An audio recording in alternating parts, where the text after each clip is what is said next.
Hey everybody, today we're going to talk about the LFD roof rack on a 4th gen 4Runner. This is going to be more of a little mini review. There are several install videos out there, but not too many real reviews on them after people have been using them for a while, and really specifically on changing from the crossbar bundle to the full rack. So if you're like us and you had the factory rails and you want to get some crossbars on there that are better than the factory ones, to my knowledge, LFD is the only one selling just a crossbar kit that mounts to the factory rails. There may be some others out there, but it's the one I know of. And the fact that they have an upgrade that you can later go to a full rack and still use those original components is just great. I got the crossbars intending to get the full rack later on, assuming that I needed it, which I figured I probably would, and never looked back. I believe the price is probably a little less if you just buy the rack outright in the first place, but you know, sometimes it's just easier to buy it in pieces. So if you get the crossbar kit, you end up with a wind fairing, which is actually this piece right here now on the back, and three crossbars that come with the kit. So you end up with 4 total bars, and they just go into the factory rails. There's a special T-nut that goes in there, bolts them into the slots, and you can slide them anywhere you want and tighten them down. Excuse me. So looking at the construction of the LFD crossbars real quick, the bars are interchangeable between the full roof rack and just the crossbar kit. What they've done is they basically took steel, bent it, shaped it, and then ran these slots down the whole rail. A lot of racks are using the extruded aluminum. It's great. I mean, I think there'd be some nice advantages to that. This is definitely not gonna bend very easily. This is robust, and there's a lot of versatility in these slots. With the extruded, I think there could be some advantages, but I've heard lots of times where people are like, oh, I got to go find a shorter bolt because the one that came with this thing is too long, and you know, it won't fit in here. I could have a 3-inch bolt on this and it'll still work. Is it overkill? Yes, but it'll work. And then there's a couple of spots where they've made it a little wider. I believe that's supposed to be the perfect spacing for the Max Trax rails, because that's actually what I used as a guide for them. And they're in a couple spots, but it would allow just a slightly oversized bolt in those locations as well. But pretty much anywhere along the rail you want to mount something, you can. So another advantage that this rail, for me, I'm a ham radio operator as well as GMRS. Ham has been a passion of mine for a long time, and I wanted a radio in this rig. I'm going to add a GMRS at some later date, but I had to have my ham radio in here. And at the time, I thought this antenna mount that was already installed was bad. It turns out it was the antenna, and so I was looking for a new mount. And the owner at LFD actually turned me onto this. He says, just get a 3/8 NMO mount. Goes right in the slot, and I didn't even know they made the thing, and it's great. So I literally just, you know, it's got a 3/8 inch bolt, I believe is the size on the bottom of this. Bolts right in the rail. I can slide it around. I can put it wherever I want. It's probably going to get moved, but right now that's where it's sitting, and it's another great advantage. You try doing that with an extruded rail. I would have had to just make a bracket to clamp onto there, and they recommended some other antennas that all would just bolt right in here. And it's a great setup. So lots of versatility in that. Is all I need is a bolt, and I can get into these rails. So we did the install in an afternoon in the garage. It was pretty much just myself. The directions for this and the install videos you'll see show to take the the rails, the crossbars, and assemble at least the front, a middle point, and a rear, and then lift it up on the roof and bolt it on from there. Being that I was by myself, I didn't have anybody else to help. I was like, this isn't going to work for me very well. I didn't have the space because of the weather to be in the garage with all that. So I did try a different setup, and it actually worked pretty well. Would it have maybe been easier to do it the way the LFD asks you to do it or tells you to do it? Probably, but it did work. So I actually went, unbolted all the existing crossbars, left them sitting on the roof with most everything attached to it. The max tracks came off, but the pins stayed in, and the case on the other side stayed bolted to it. Unbolted it from the crossbars, removed, the existing factory rails, removed the existing factory rails, loosely set the new rails up here and loosely bolted them in, and then just went from there. And the very last thing I did was to tighten down the bolts into the roof, and it worked. It worked just fine. Highly recommended if you had to do it by yourself. It's not the way LFD says to do it. It's not the directions. It worked. I'm assuming it probably would have been faster to do it the LFD way of belting the rack on the ground, lifting it up there, and then bolting it down. I did have some trouble there, and did do a little bit of roof scratching because I had a rail fall off at one point.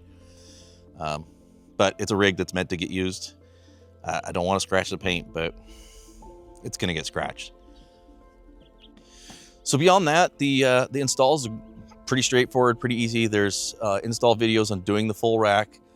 There's install videos on doing just the crossbars. They're both pretty self-explanatory, and LFD says some good instructions with everything. One thing that I did note, so I had all the existing rails from the existing rack, and LFD with the upgrade sends a much larger fairing because of the way the rack is positioned. This actually moves. The factory one's bolted here, and you're gaining, I don't know, almost a foot, maybe 2 feet of space, because the original one, you can only put your rail about here, your crossbar, because of the way the rails are. So you gain all this extra space. So they had to give you a new wind fairing that goes up front here. It's much larger. So the original one went to the back. That was a suggestion by LFD. And I like that. It looks pretty good. Might change it at a later date to a real crossbar, but so far it works good and looks good. We put all the bars in before tightening and torquing the roof bolts down, except for one. It was actually this guy right here that was right in between the brackets, and we did that one after tightening everything down. It was a little hard to get it into place to get the bolts in. Was able to do it. I was still by myself, but I can see why you'd want to put everything in, position it, and tighten it before doing these. So I'm curious to see what's going to happen if I need to move some of these after the fact, which I think I'm going to have to do. I think I'm going to have some reconfiguration here in the near future, and I suspect it may be worth loosening the roof bolts, maybe even pull them out all the way, move what I want to, put some new sealant on these and put them back in, because otherwise it just may not move. But great setup otherwise. So something I was going to discuss real quick is one of the other companies I've looked at really heavily on everything from bumpers to molly panels in the rear, etc., is Victory 4x4. Not seen any of this stuff really too much. Nothing good or bad to say about them. Haven't used anything. But I've liked the look of it. I like the price points, and have really wanted to buy a couple things, and had looked at their rack, and the LFD was the way to go for me because of being able to do the crossbars first and then adding the rails, which I ended up needing.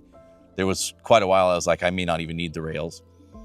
I did get to see a Victory rack on a Tacoma at work the last week or so. Looks great, looks well built.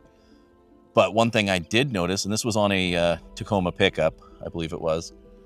One thing I noticed was the way their slots were set up, and nothing against Victory, but they have a small slot that's probably only about as big as this one that a rail goes in, then this like square cutout, then another rail, square cutout, another slot, and the slots are only about this big, so there's really only so many places you can put their crossbars, and just a little bit of wiggle room that you can move it back and forth, so you're really stuck with where they put it. LFD, on the other hand, I have maybe an inch, 2-inch space where I can't put a bar. I can do like this one. I can spread them between the two.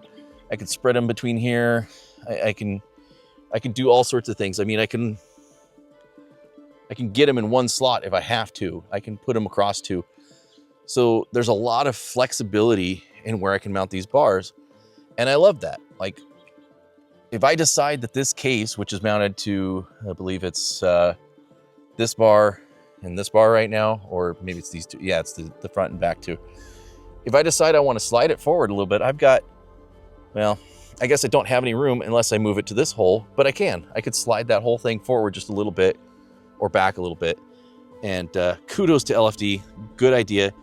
Does it look as cool as the Victory because the Victory's got those square cutouts in it? Maybe not, but function over fashion here.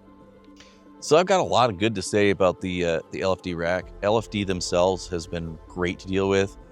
I mainly deal with them through Facebook Messenger, and very responsive. It's usually, you know, next business day, sometimes same business day.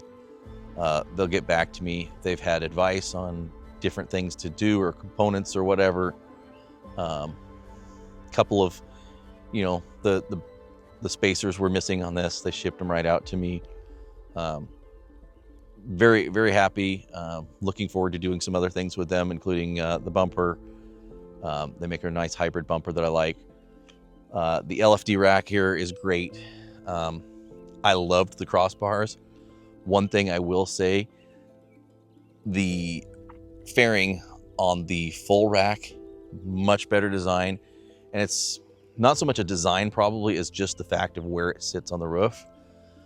We had decent amount of wind noise prior to this, and usually going down the highway, didn't want to open the cover over the sunroof just because it was kind of noisy. And you know, you can see I've got a light bar up there, and I had the fairing on it, and it was pretty noisy. Going out on the off roads didn't really matter.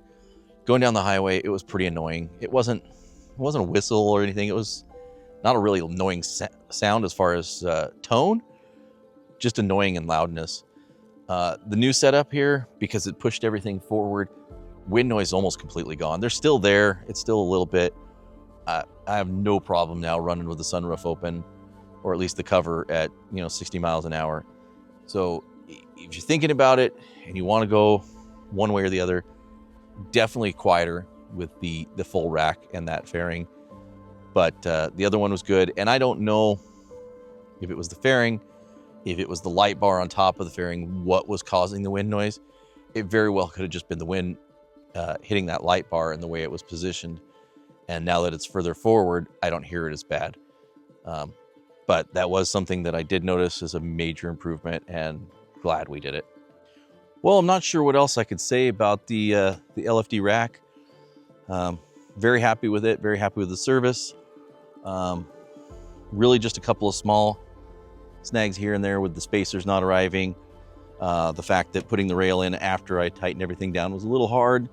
LFD says, yeah, it is that way.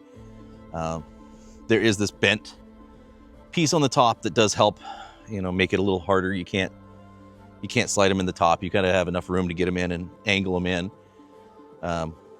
So not looking forward to when I need to move them, but I don't think it's going to be that big of a job. Going to be loosen these couple bolts. Really the only thing that was really hard, and hard's not even the right word, but it was a little difficult for the install, was the tightening. Let's see if I can get it here. The tightening of the bolts for the fairing, because you have this big sloped piece on the front of the fairing, it's hard to get that front bolt in. Not the bolt, but the nut on the backside. And for me, because I was doing it on the roof at the time, that probably compounded the problem. If I was on the ground where I could have flipped the thing over, probably would have been easier. On the roof, that was a little harder. Crowfoot wrench, an extension and a socket wrench was what ended up really doing it. Just got it finger tight, crowfooted it the rest of the way. No problem. The smaller fairing that goes on the back, not the same issue. It's just the way this one is. It hides the bolts behind it.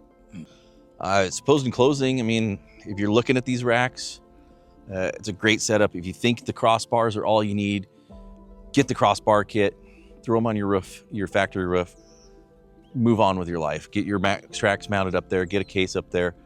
On the old setup, I had the max tracks. I had the box and the antenna, and that was it. That was pretty much the full roof at that point. With the light and the light bars on the front. So the light bar rack was on the fairing, and then these took up the remaining 3 rails. So really wasn't any extra room for anything. Switching out to the full rack, I've gained, so I kept all the same bars, and I believe I ordered 2 extra bars from LFD when I did it, knowing that I was gonna get the front fairing as well. And I've put one in here, have nothing on it yet, and the other one is mounted under the mid section here. Again, nothing on it. Great setup. It now gives me more room to play with. Probably going to change out the boxes for some bigger boxes, or box I should say, but also add a second one over here, get rid of the max tracks, and turn the max tracks, probably move some bars and mount them behind the light bar here. It's a good wasted space that can be taken up by those. Get some cargo boxes for some roof space here.